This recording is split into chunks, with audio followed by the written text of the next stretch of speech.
मेरा नाम सोनिया है। मैं अपने मायके में बैठी हुई थी जब मेरा पति मुझे मनाने के लिए मेरे मायके आया, मगर अब मैं अपने पति के साथ नहीं जाना चाहती थी। मैंने उसको साफ इनकार कर दिया था कि मैं अब कभी तुम्हारे साथ नहीं जाऊंगी, क्योंकि तुम लोगों ने मुझ पर बहुत अत्याचार किए हैं। मेरा पति कहने लगा, तुम कहोगी तो मैं अपने भैया को घर से बाहर निकाल दूंगा, मगर तुम घर आ जाओ। मैंने अपने पति से कहा कि मुझे कुछ नहीं चाहिए, तुम प्लीज़ मुझे छोड़ दो और मुझे डिवोर्स दे दो।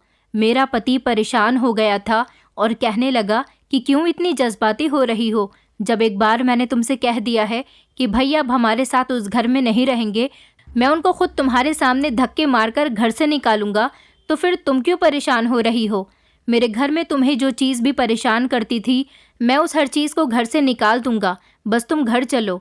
मैंने अपने पति से कहा कि उस समय आपकी आंखें क्यों बंद थी जब मैं चीख चीख कर आपको हकीकत बता रही थी। तब तो आपने मेरी बात पर यकीन नहीं किया, तो मैं आपकी बात पर यकीन कैसे कर लूँ। आपको तो ऐसा लगता था जैसे मैं झूठ बोल रही हूँ। आपने मेरी कभी किसी बात पर ध्यान नहीं दिया और आज आप देख रहे हो कि नौबत कहाँ तक आ गई है। आप भी अपने भैया के साथ इस पाप में बराबर के हिस्सेदार हो। सिर्फ गलत होता हुआ देखने वाला और पाप करने वाला ही पापी नहीं होता, बल्कि पाप होता हुआ देखकर उसे इग्नोर करने वाला भी बराबर का हिस्सेदार होता है। मेरा पति मेरी बात सुनकर शर्मिंदा होने लगा था और मुझसे नज़रें चुराने लगा। आखिर वो भी क्या कर सकता था, उसे हकीकत जो सुनने को मिल रही थी। किसी के घर का माहौल इतना गंदा भी हो सकता है, मैंने कभी नहीं सोचा था। कुछ माता पिता जल्दबाजी में अपनी बेटियों की शादियां सिर्फ लड़का देखकर ही कर देते हैं। लड़के के घर का माहौल देखना भी बहुत ज़रूरी होता है, क्योंकि लड़की को सारी ज़िंदगी सिर्फ अपने पति के साथ ही नहीं बल्कि उसके रिश्तेदारों के साथ भी गुजारनी पड़ती है। उसके वो रिश्ते जो उसके सगे संबंधी होते हैं। आखिर मेरे साथ ही ये सब कुछ क्यों हो रहा है? आखिर मेरा इस सब में क्या कसूर था? मुझे ही क्यों इतनी परेशानी मिल रही है? मैंने तो कभी भी किसी को तकलीफ भी नहीं पहुंचाई थी, मगर ज़रूरी नहीं कि कुछ बुरा किया हो तभी हमारे साथ बुरा हुआ हो। कभी कभी कुछ बुरा ना करने पर भी हमारे साथ बुरा हो जाता है। लोग इस दुनिया में कितने भोले चेहरे लेकर आते हैं। मुझे इस बात का आइडिया अपने ससुराल जाकर हो गया था, मगर इन भोले चेहरों के पीछे कितना घिनौना सच छुपा हुआ था, ये भी वहाँ पर रहकर ही मुझे जल्द समझ आ गई थी। ये उन दिनों की बात थी जब मैं 18 साल की थी, जब मेरे पेरेंट्स मेरे लिए रिश्ते तलाश कर रहे थे। हमारे परिवार में लड़कियों को कम पढ़ाया जाता था, इसलिए हम तीनों बहनें हाई स्कूल तक ही पढ़े हुए थे। मेरी 2 बहनों की शादी 18 साल की उम्र में ही हो गई थी। अब जबकि मेरी उम्र भी 18 साल हो चुकी थी, तो मेरे मम्मी पापा मेरी शादी 1 साल के अंदर अंदर ही कर देना चाहते थे। मैं बहुत खूबसूरत लड़की थी। मम्मी पापा ने मेरे लिए कई रिश्ते देखे थे। लड़के वाले मुझे फ़ौरन ही देखकर पसंद कर जाते थे, क्योंकि मेरे अंदर किसी चीज़ की कमी नहीं थी। मैं कम उम्र की खूबसूरत लड़की थी, मगर मेरे मम्मी पापा को मेरे ही जैसा खूबसूरत लड़का चाहिए था। उन्हें हमेशा मेरे ही जैसे खूबसूरत लड़के की तलाश रही थी। उन्होंने कभी ये नहीं सोचा था कि उनकी बेटी सारी ज़िंदगी खूबसूरत लड़के को या उसकी खूबसूरती को देख देख कर तो नहीं गुजार सकती।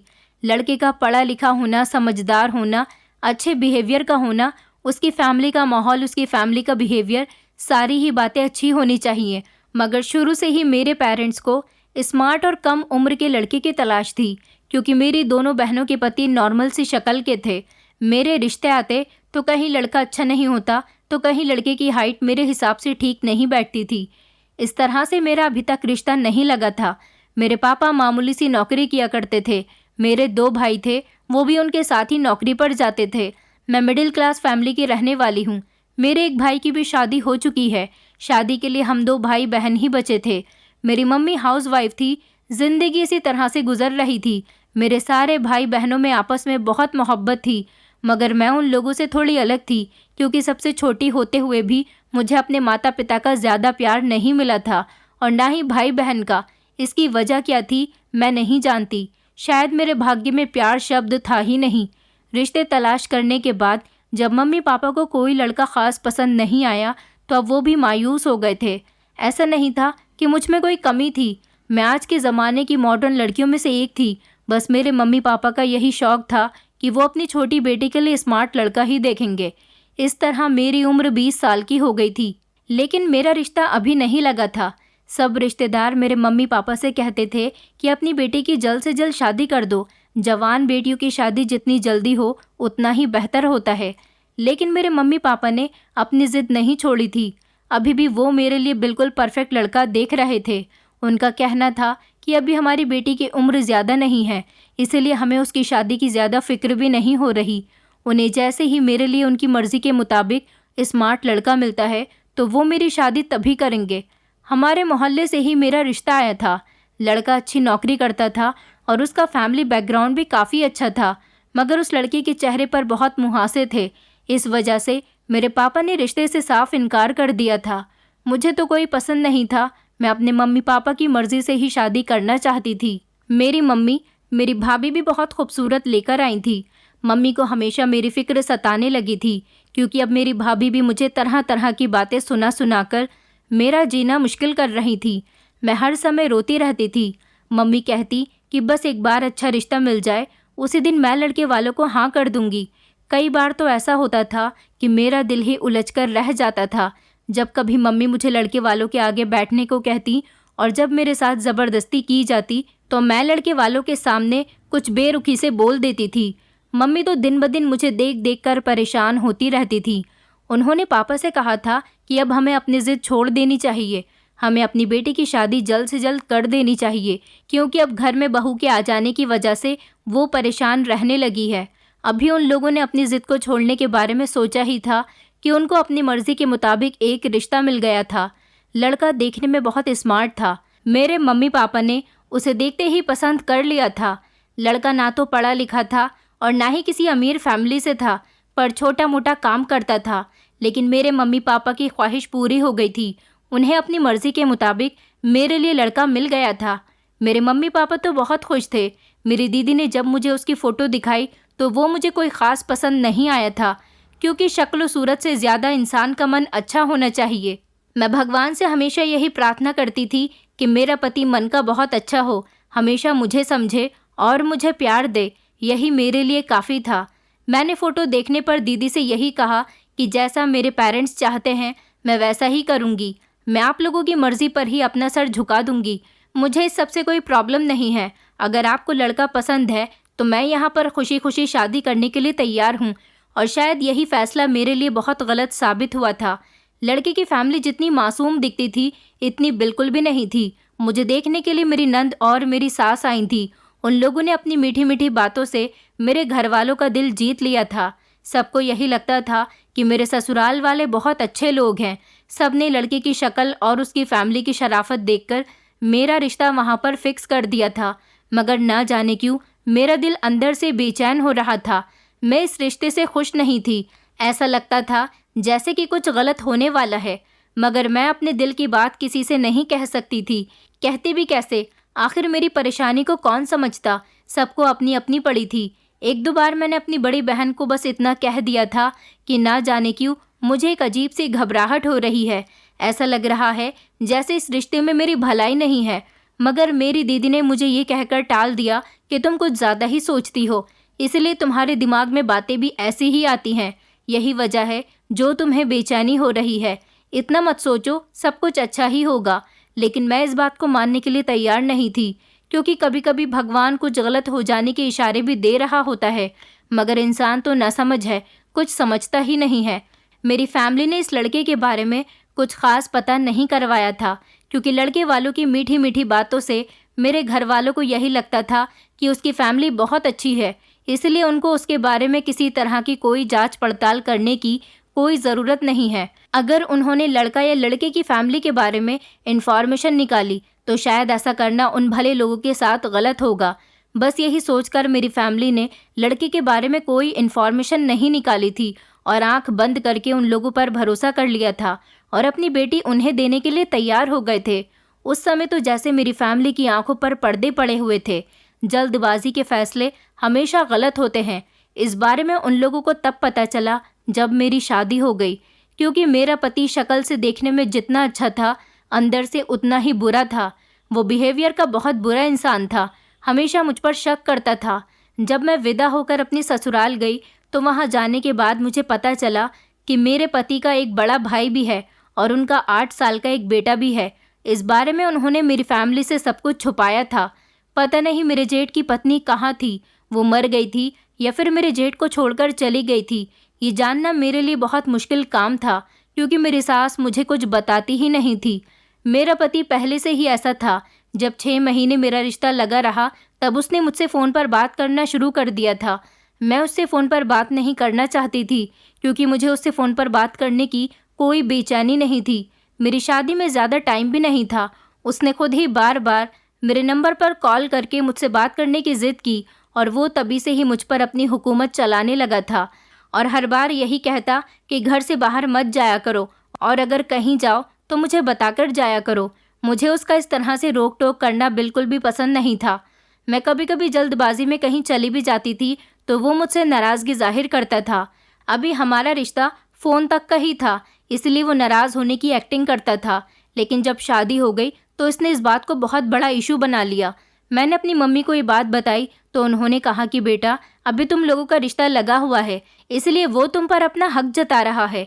जब शादी हो जाएगी तो वो तुम्हारी मोहब्बत में डूब जाएगा और इस बात को भूल जाएगा और तुम पर शक करना भी छोड़ देगा। मैं इस इंसान से शादी नहीं करना चाहती थी। मेरा मन चाहता था कि मैं ये रिश्ता तोड़ दूं, मगर मेरे घर वाले तो किसी भी हाल में रिश्ता ख़त्म नहीं करते, इसलिए मैं खामोश रहती थी। मैं किसी से कुछ नहीं कह सकती थी। वक्त गुजरता गया और मैं विदा होकर अपनी ससुराल आ गई। विदाई के समय मैं लगातार रो रही थी। मुझे याद आ रहा था कि विदाई के समय मेरे दोनों भाइयों ने कहा था कि हम तुम्हारी शादी तो कर रहे हैं, मगर याद रहे कि अगर तुम्हें ससुराल में कोई भी परेशानी हो तो तुम इस बारे में हमें ज़रूर बताओगी। मैं तो अपने भाइयों की इस बात पर हैरान थी कि वो मुझे वहाँ पर तकलीफ़ बर्दाश्त करने के लिए भेज रहे थे। मेरे लिए यही बहुत बड़ी बात थी कि उन्होंने मुझे मेरी परेशानी बताने की परमिशन दे दी थी कि मैं उनको अपनी परेशानी बता दिया करूं। मेरे ससुराल में मेरे सास ससुर, एक जेठ और उनका 8 साल का बेटा और मेरी एक शादीशुदा नंद भी थी, जो कि शादीशुदा होने के बावजूद भी अपने मायके में ही पड़ी रहती थी ताकि मेरा जीना दुश्वार कर सके।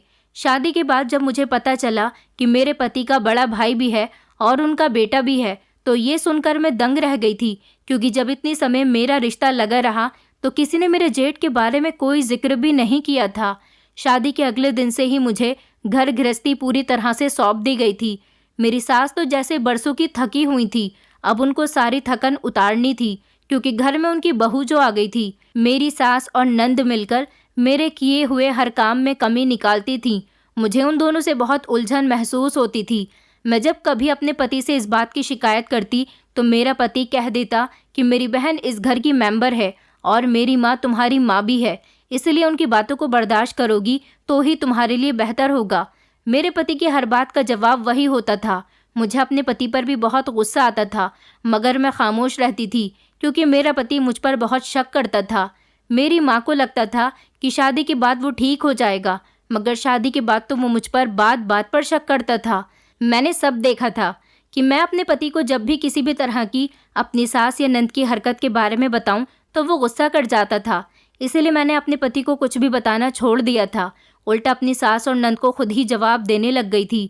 अगर वो कोई बात कह देती तो मैं कहती कि माँ जी, मैं भी अपने मायके से कामकाज कर कर ही आई हूँ, मुझे हर काम की पहचान है, आपको फिक्र करने की ज़रूरत नहीं है। ये घर मेरा भी है और मुझे पता है कि मुझे अपने घर में काम किस तरह से करना है। मेरे जेठ तो सुबह घर में आते और फ़ौरन अपने कमरे में घुस जाते थे। शाम को ही अपने कमरे से बाहर निकलते थे। उनका बेटा सुबह को स्कूल जाता, दोपहर को ट्यूशन और फिर शाम के टाइम पर अपने पापा के साथ घूमने के लिए निकल जाता था। घर में सिर्फ मेरी सास और नंद ही रह जाती थीं। मेरा पति भी काम पर ही होता था। वो रात को घर वापस आता था। मैंने कई बार अपनी सास से अपने जेठ के बारे में पूछने की कोशिश की, मगर हर बार उन्होंने मुझे डांट दिया और कहा कि तुम्हें बताया तो है कि ये तुम्हारे पति का बड़ा भाई है, इसकी इज्जत किया करो, ना कि बार बार उसके बारे में पूछताछ किया करो। मैं अपनी सास की बात सुनकर खामोश हो जाती थी। मेरी शादी को 2 महीने हो गए थे। अचानक मेरी तबीयत बिगड़ने लगी। फिर मुझे पता चला कि मैं प्रेग्नेंट हूँ। मैं खुशी से झूम उठी थी कि शायद अब मेरी ज़िंदगी से सारी परेशानियाँ ख़त्म हो जाएंगी। जो मेरा पति मेरे साथ गलत बिहेवियर रखता था, अब शायद मेरे साथ प्यार मोहब्बत से पेश आएगा। मेरा पति जैसे ही घर आया तो उसके साथ मेरी नंद भी घर आई थी, क्योंकि मेरी नंद कभी कभी अपनी ससुराल चली जाती थी, लेकिन ज़्यादातर मायके में ही रहती थी। उसे देखकर तो मेरा सारा मज़ा किरकिरा हो गया था, क्योंकि मैं जानती थी कि अब मेरी नंद तरह तरह की एडवाइस मेरे पति को देगी। मेरी सास की तो उन दिनों तबीयत ठीक नहीं चल रही थी और वो अपने कमरे से कम ही बाहर निकल रही थी। मेरी नंद अपनी ससुराल से ये बहाना लेकर घर आ जाती थी कि वो अपनी माँ का ख्याल रखने के लिए जा रही है, इसीलिए लगातार कुछ दिनों के लिए यहीं पर रुकी हुई थी। उसको बर्दाश्त करना मेरे लिए बहुत मुश्किल होता था। मैं इस समय कुछ भी सुनने के हाल में बिल्कुल नहीं थी। मेरा पति घर आया और कहने लगा कि क्या बात, आज बहुत खुश नजर आ रही हो, कहीं कोई पुराना आशिक तो नहीं मिल गया। अपने पति की इतनी बेतुकी बात को सुनकर मेरे होश उड़ गए थे। मैंने हैरत से अपने पति की तरफ देखा और एक नज़र अपनी नंद की तरफ देखा, जो चेहरे पर एक अजीब सी मुस्कुराहट सजाए हुई थी। मैं बेगुनाह होकर भी आंखें चुराने लगी। तभी मेरे पति ने कहा कि सच कह रहा हूँ ना मैं, तभी तो चेहरे पर इतनी खुशी नज़र आ रही है, वरना जब से हमारी शादी हुई है तुमने तो ढंग से मुझसे कभी बात तक नहीं की। मैं खामोश रही। मेरा दिल ही नहीं किया कि मैं अपने पति को इतनी बड़ी खुशखबरी सुनाऊं। सोचा कि रात को जब वो कमरे में आएगा तो जब तसल्ली से उसे मैं बताऊंगी तब शायद उसका मूड भी थोड़ा ठीक हो जाए और फिर मैं अपने पति को गुड न्यूज़ सुनाऊंगी। वो इस गुड न्यूज़ को सुनते ही खुशी से झूम उठेगा। मगर कभी कभी हमारी सोच हकीकत से बिल्कुल अलग होती है। जब मैंने अपने पति को ये बात बताई कि मैं आपको कितनी बड़ी खुशखबरी देने वाली हूँ, वो काफ़ी हैरान हुए और कहने लगे, कैसे खुशखबरी? उनके चेहरे की सीरियसनेस देखकर मेरे चेहरे की सारी खुशी ख़त्म हो गई थी।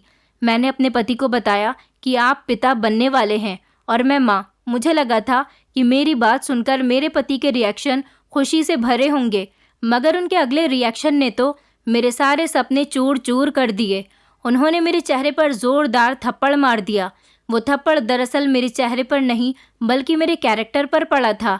जब मेरे पति ने मुझसे कहा कि मैं नहीं मानता कि ये बच्चा मेरा है, मुझे अपने पति की बात सुनकर शॉक्ड लगा था। मैंने अपने पति से कहा, आप ये क्या कह रहे हो? आपको कुछ आइडिया भी है कि आपके मुंह से निकले हुए शब्द मुझे कितनी तकलीफ पहुंचा रहे हैं? भगवान के लिए ऐसा मत करो, ये बच्चा आपका ही है। मैं हर समय तो घर में रहती हूँ, फिर भला आप मुझ पर कैसे शक कर सकते हो? तभी मेरा पति कहने लगा कि जिस समय घर पर कोई नहीं होता तब तुम अपने आशिक को बुला लेती होगी। मैंने रोती हुई नज़रों से अपने पति की तरफ देखा और कहा कि बस अब और नहीं, अगर आपको इसको अपना बच्चा नहीं मानना तो मत मानो, मगर मेरे कैरेक्टर पर इस तरह की कीचड़ उछालने का आपको हक नहीं देती मैं। मेरे पति ने मुझे मेरी इसी बात पर मारना पीटना शुरू कर दिया। मैं चीखती चिल्लाती रही, मगर मेरे ससुराल वालों में से किसी ने भी मुझे नहीं बचाया। अगली सुबह जब मैं कमरे से बाहर निकली तो मेरे चेहरे पर नील देखकर मेरे जेठ ने मुझे रोक लिया, क्योंकि वो भी सुबह सुबह ही काम पर जाने के लिए घर से निकल जाते थे। उस समय वो अपने बेटे को स्कूल छोड़ने के लिए जा रहे थे। मेरी सास अपने पोते और मेरे जेठ का कोई काम नहीं करती थी। मेरे जेठ को अपनी माँ और बहन से कोई मतलब नहीं था। वो अपने घर में ज़्यादा इन लोगों से बातचीत नहीं करते थे। मुझे अपना जेठ ही एक ऐसा इंसान लगता था जो अपने घर वालों से बिल्कुल अलग था। उन्होंने जब मेरे चेहरे पर नील के निशान देखे तो कहने लगे कि तुम्हारे चेहरे पर ये निशान कैसे हैं? मैं समझ गया, तुम्हारे पति ने तुम्हें मारा होगा। मैंने इशारे से कहा जी, तो उन्होंने कहा कि फ़िक्र मत करो, उसका दिमाग थोड़ा ख़राब है, धीरे धीरे सब कुछ ठीक हो जाएगा। ये कहकर मेरे जेठ अपने बेटे को स्कूल छोड़ने के लिए चले गए थे। मुझे बहुत अफसोस होता था कि मेरी सास अपने बड़े बेटे और पोते का बिल्कुल ध्यान नहीं रखती थी। मेरे जेठ खाना भी बाहर से ही खाया करते थे। मुझे इस घर में सिर्फ अपना जेठ ही एक समझदार और अच्छा इंसान लगता था। बाकी मुझे कोई भी पसंद नहीं था, क्योंकि इनमें से कोई भी इंसान कहलाने के लायक ही नहीं था। ये लोग सिर्फ अच्छा दिखावा करके दूसरों को अच्छा बनकर दिखाते हैं, पर असल में ये अंदर से कुछ और ही हैं। मैंने अपने घर वालों को फ़ोन किया और अपने पति के बारे में सब कुछ बता दिया। मेरे बड़े भैया और पापा मुझे लेने के लिए आ गए। मैं उनके साथ अपने मायके आ गई। अभी एक हफ्ता ही गुजरा था कि मेरी सास और मेरे पति मेरे मायके आए और आकर मुझसे माफ़ी मांगने लगे। इस पूरे हफ्ते परेशानी की वजह से रह रहकर मेरी प्रेगनेंसी ख़त्म हो गई थी। मुझे अपने पति से नफ़रत महसूस होने लगी थी। मैंने अपने पति से कहा कि मुझे तुम्हारे साथ कहीं नहीं जाना, तुमने मेरे बच्चे की जान ली है। मेरा पति कहने लगा कि मैं जानता हूँ, मुझसे बहुत बड़ी गलती हुई है, मुझे तुम पर ऐसे शक नहीं करना चाहिए था। मेरे पति सही मेरे सारे ससुराल वाले मेरे मायके वालों के सामने बहुत अच्छे तरीके से पेश आते थे, जिससे मेरे घर वालों को लगता था कि कहीं ना कहीं गलती मेरी भी है, लेकिन उनका असली रूप तो मैं ही जानती थी।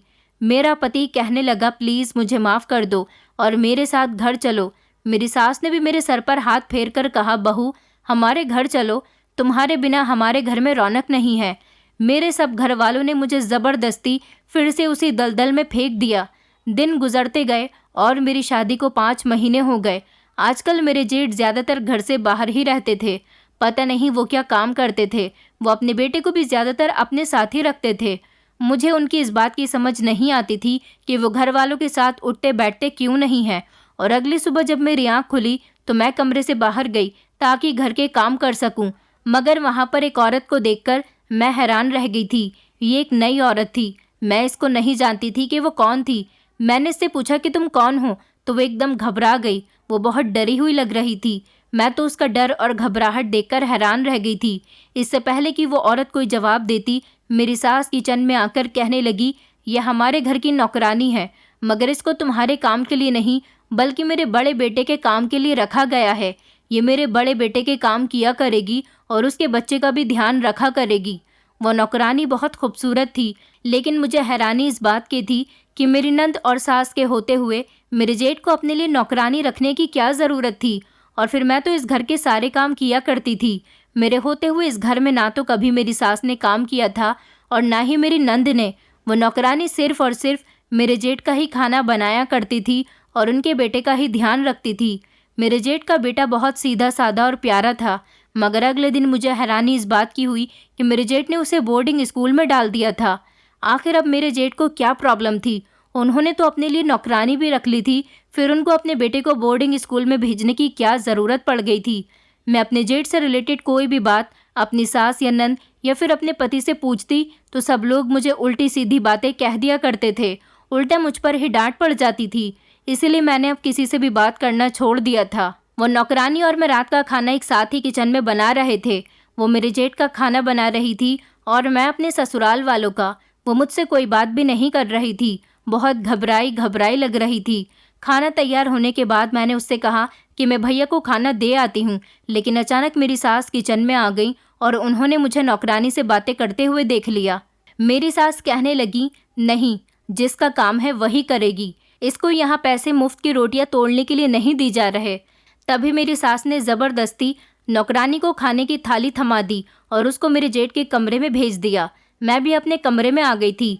थकावट की वजह से मैं आज जल्दी सो गई थी, मगर आधी रात के समय अचानक मेरी आंख खुल गई क्योंकि अजीब अजीब सी आवाज़ मेरे कानों में पड़ रही थी। मेरे जेठ का कमरा मेरे कमरे के बराबर में ही बना हुआ था। वहाँ से अजीब सी आवाज़ें आ रही थी। मुझे काफ़ी हैरानी हुई कि ये तो किसी लड़की की चीखों की आवाज़ें हैं, लेकिन मेरे जेठ के कमरे से क्यों आ रही थी।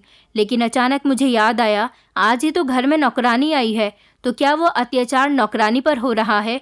लेकिन मेरे जेठ तो अच्छे भले समझदार मर्द थे, वो उसके साथ ऐसा कैसे कर सकते थे?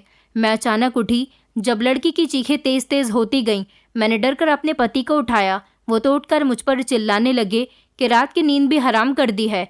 मैंने अपने पति से कहा कि तुम्हारे भैया के कमरे से नौकरानी के चिल्लाने की आवाज़ें आ रही हैं।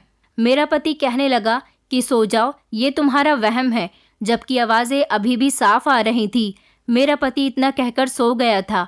मुझे अपने पति पर बहुत गुस्सा आया था कि आखिर वो क्यों मुझसे झूठ बोल रहा था। मुझे दाल में कुछ काला लग रहा था। नौकरानी का घबराना, उसकी चीखें, मगर मैं इस राज का पता कैसे लगाती? मेरे तो खुद की इस घर में हैसियत एक नौकरानी की जैसी थी। मेरे जेठ का छोटा बच्चा था, इसीलिए उन्होंने अपने लिए नौकरानी रख ली, मगर नौकरानी को घर लाने के बाद उन्होंने अपने बेटे का एडमिशन बोर्डिंग स्कूल में करवा दिया और उसे हमेशा हमेशा के लिए बोर्डिंग स्कूल में भेज दिया। ये सब मेरी कुछ समझ नहीं आया था, मगर हैरानी मुझे उस समय होती जब रात को मेरे जेठ के कमरे से नौकरानी के चिल्लाने की आवाज़ें आती।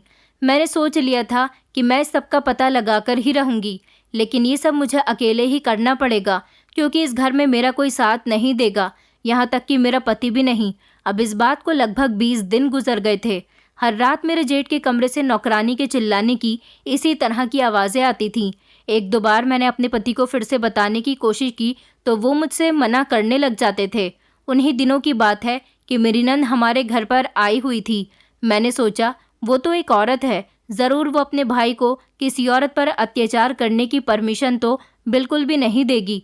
तभी मैंने अपनी नंद को सब बता दिया और ये भी बता दिया कि तुम्हारे भैया उस पर अत्याचार करते हैं। मगर नंद की बातों ने तो मेरे होश उड़ा दिए थे जब वो कहने लगी, तुमने उस नौकरानी के शरीर पर किसी तरह का निशान या ज़ख्म देखा है? तो मैंने सोचकर ना में सिर हिला दिया और कहा कि नहीं, मगर भैया के कमरे से रोज़ रात को नौकरानी के चीखने की आवाज़ आती है। मेरी नंद ने शोर मचाकर सबको इकट्ठा कर लिया। मेरा पति भी उस समय घर में आ गया था। मेरी नंद मेरे पति को देखकर कहने लगी, देखो भैया, भाभी हमारे बड़े भैया पर कितने गंदे गंदे इल्ज़ाम लगा रही हैं।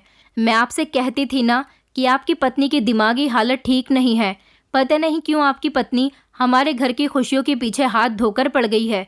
मेरी नंद के मुंह में जो भी आ रहा था वो कहे जा रही थी और मैं तो मुंह खोलकर बस अपनी नंद को ही देख रही थी। तभी मेरा पति आगे बढ़ा और मुझे मारने पीटने लग गया। मैंने खुद को छुड़वाने की बहुत कोशिश की, मगर मेरे पति ने मेरी हालत ख़राब कर दी थी। मुझे समझ नहीं आई थी कि आखिर मेरी गलती क्या थी। मैं तो बेकसूर थी, पर फिर भी मैंने सज़ा भुगती थी। अब तो मैंने सोच लिया था कि कुछ भी हो जाए, अब मैं ज़रूर इस राज से पर्दा हटाऊंगी। मगर मुझे हैरानी इस बात पर हो रही थी कि मेरे जेठ को मैं जितना अच्छा समझती थी वो बिल्कुल भी ऐसे नहीं थे। मुझे लगता था कि वो घर के इकलौते ऐसे मेंबर हैं जो समझदार और अच्छे इंसान हैं, जो अपनी फैमिली वालों की तरह बिल्कुल भी नहीं है।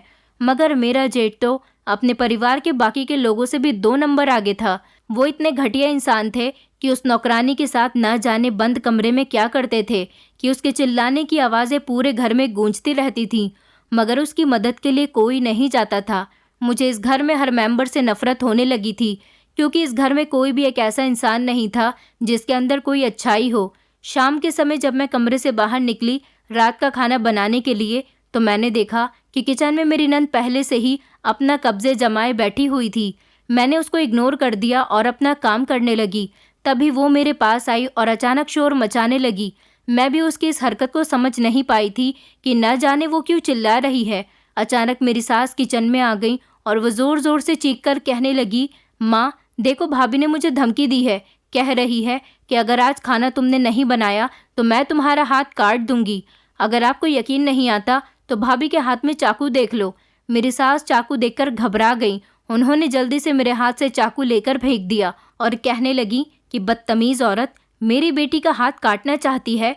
उन्होंने फ़ौरन ही मेरे गाल पर एक थप्पड़ मार दिया।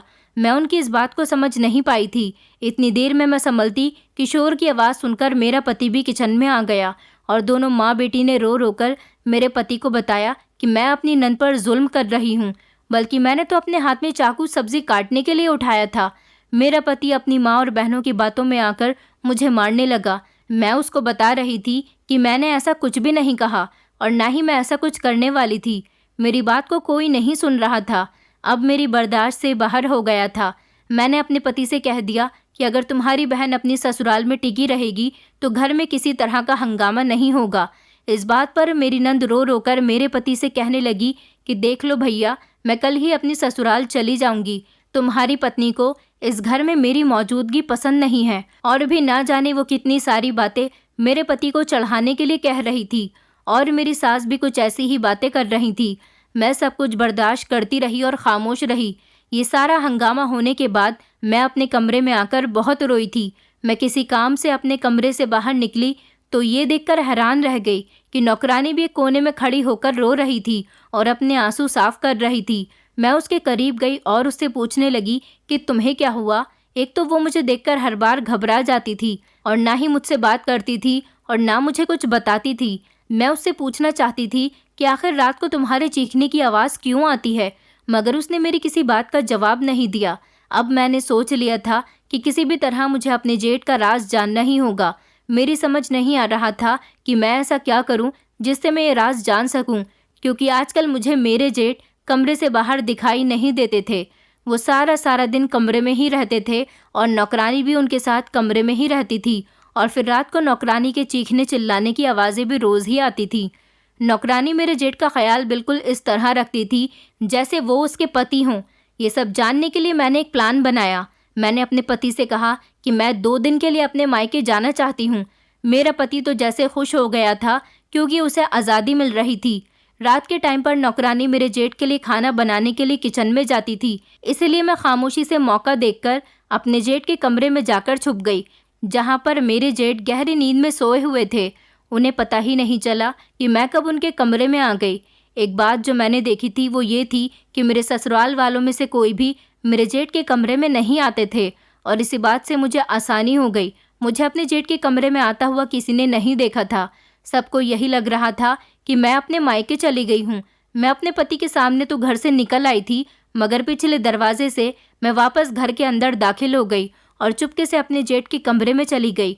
और यहाँ पर मैं एक कोने में छुप गई थी, जहाँ से मुझे कोई नहीं देख सकता था।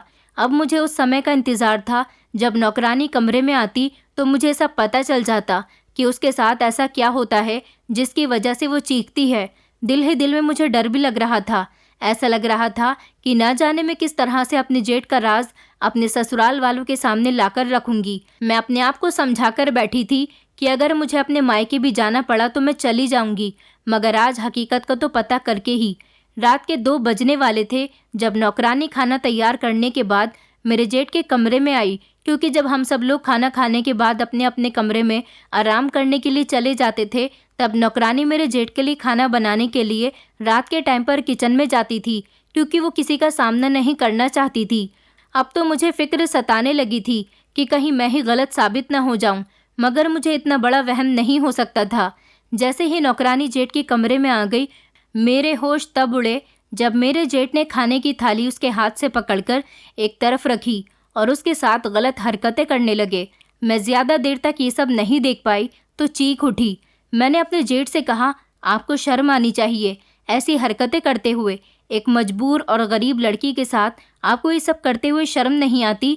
आप उसकी मजबूरी का फ़ायदा उठा रहे हो। उन्होंने कहा कि तुम मेरे कमरे में क्या कर रही हो? मैंने कहा, मैं आप जैसे जंगली इंसान से इस लाचार और मजबूर लड़की को बचाने की कोशिश कर रही हूँ।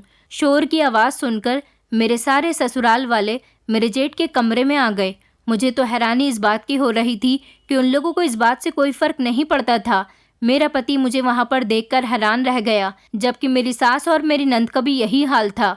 मेरा पति कहने लगा कि तुम तो अपने मायके गई थी ना, तो फिर यहाँ पर क्या कर रही हो? मैं जल्दी से नौकरानी के पास गई और उसको अपने गले से लगा लिया। मैंने सबके सामने कहा कि कुछ भी हो जाए, मैं इस पर अत्याचार नहीं होने दूंगी। मैं नहीं जानती कि किस मजबूरी की वजह से आपके चंगुल में फंस गई। मैंने अपने जेठ की तरफ देखकर कहा, मैं तो आपको बहुत अच्छा इंसान समझती थी।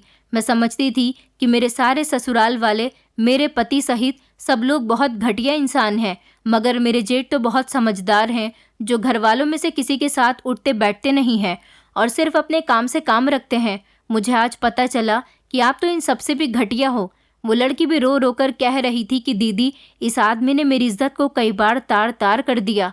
दरअसल ये एक बहुत ही घटिया इंसान है। मेरी दोस्त इसकी पत्नी थी और उसके साथ ये बहुत गलत करता था। इस घर के सारे ही लोग उस पर अत्याचार करते थे।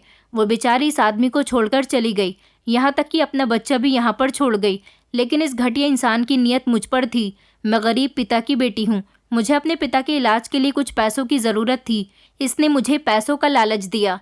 मैंने मजबूरी में आकर इसका लालच एक्सेप्ट कर लिया और अपने पिता का इलाज करवाया, मगर इस इंसान ने मुझे अपने घर में रखकर मेरा इस्तेमाल करना शुरू कर दिया और सबको बताया कि मैं नौकरानी हूँ, मगर मैं इस इंसान की नौकरानी नहीं हूँ। इसने मुझे अपनी हवस पूरी करने के लिए यहाँ पर रखा और अपने बेटे को बोर्डिंग स्कूल में इसीलिए भेज दिया ताकि इसका बेटा अपने पिता की घटिया हरकतों को ना देख सके। ये सब लोग बहुत घटिया लोग हैं। मैं तो कहती हूँ कि आप इन लोगों को छोड़कर यहाँ से चली जाओ, क्योंकि इस घर का माहौल बहुत ख़राब है। मेरी दोस्त की जब इस घर में शादी हुई थी तब वो रो रो कर मुझे अपनी परेशानी के बारे में बताती थी, मगर मुझे नहीं पता था कि मैं भी एक दिन इस इंसान के चंगुल में फंस जाऊंगी। दीदी, मैं तो आपको एडवाइस देती हूँ कि आप अपने पति से डिवोर्स लेकर अपने मायके चली जाओ, क्योंकि ये सारे ही लोग एक ना एक दिन आपको अपनी बातों से ही मार देंगे।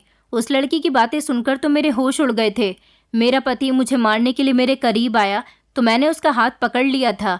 दरअसल ये लोग मेरे ऊपर ही अत्याचार नहीं कर रहे थे, बल्कि इन लोगों का माहौल ही ऐसा था, दूसरों को परेशान करना और दूसरों की बेटियों को अपने घर में लाने के बाद उन पर जुल्म, ज़्यादती और सितम करना। मैं अब अपने पति के अत्याचार और बर्दाश्त नहीं कर सकती थी, इसीलिए मैंने पलटकर अपने पति के मुंह पर थप्पड़ मार दिया, जिससे मेरी सास, नंद और ससुर, वहाँ पर जितने भी लोग मौजूद थे, सब मुझे बड़ी हैरानी से देख रहे थे। मैंने अपने पति से कहा कि मैं इस घर को छोड़कर जा रही हूँ। मुझे अब तुम्हारे साथ की ज़रूरत नहीं है, क्योंकि तुम सब के सब बहुत घिनौने लोग हो। मेरा पति मुझे रोकने की कोशिश कर रहा था, मगर मैं और वो लड़की, हम दोनों ही एक दूसरे का हाथ पकड़कर भागते हुए घर से बाहर निकल आए थे, क्योंकि सब लोग हमें रोकने की कोशिश कर रहे थे। वो नहीं चाहते थे कि उनका राज दुनिया वालों के सामने आए। मैं अपने मायके चली गई और जाकर मैंने अपने पेरेंट्स को सब कुछ सच बता दिया। मेरे मायके वालों ने मेरा साथ दिया और सब लोग मुझे और उस लड़की को लेकर पुलिस स्टेशन चले गए। मैंने अपने ससुराल वालों के खिलाफ रिपोर्ट दर्ज कराई। पुलिस वालों ने फौरन ही कार्यवाही शुरू कर दी और मेरे ससुराल वालों को हम दोनों के बयान पर अरेस्ट कर लिया गया। आज मेरी हिम्मत और बहादुरी की वजह से मेरे ससुराल वाले जेल की सलाखों के पीछे हैं और अपनी सज़ा भुगत रहे हैं। मैं तो अच्छी शक्ल वाले लोगों के पीछे छुपे दरिंदों से बचकर भाग निकली। मैं आप लोगों से रिक्वेस्ट करती हूँ कि आप अपनी बेटियों की शादी देखभाल कर किया करें, क्योंकि कुछ लोग ऐसे होते हैं जो अपने बेटों की शादी करने के लिए ऊपर से अच्छे बनते हैं और शादी करने के बाद उनका असली रूप सामने आ ही जाता है, जिसकी वजह से सिर्फ लड़की को ही इन लोगों के अत्याचार का सामना करना पड़ता है। और यही वजह होती है कि लड़कियां शादी के बाद अपनी जान लेने पर मजबूर हो जाती हैं, या फिर कुछ ऐसी होती हैं जो खामोशी के साथ अपनी ज़िंदगी गुजारती रहती हैं। इसलिए सावधान रहें और अपनी बेटियों को ऐसे घटिया लोगों के हवाले ना करें जो आपकी बेटी को खिलौना बनाकर उसे इस्तेमाल करने के बाद तोड़ना चाहते हैं। मेरा पति मुझे डिवोर्स दे चुका है और वो जेल में है, लेकिन मैं अब अपने मायके में आकर अपनी ज़िंदगी सुकून से गुजार रही हूँ। मगर अब मैं शादी नहीं करना चाहती क्योंकि मेरा शादी से विश्वास उठ गया है। दोस्तों, उम्मीद करती हूँ आपको हमारी कहानी पसंद आई होगी। कहानी पसंद आई है तो वीडियो को लाइक करें, चैनल पर नए हैं तो चैनल को सब्सक्राइब करें और हाँ, नोटिफिकेशन बेल को ज़रूर दबाएं ताकि अगली अपडेट सबसे पहले आपको मिले।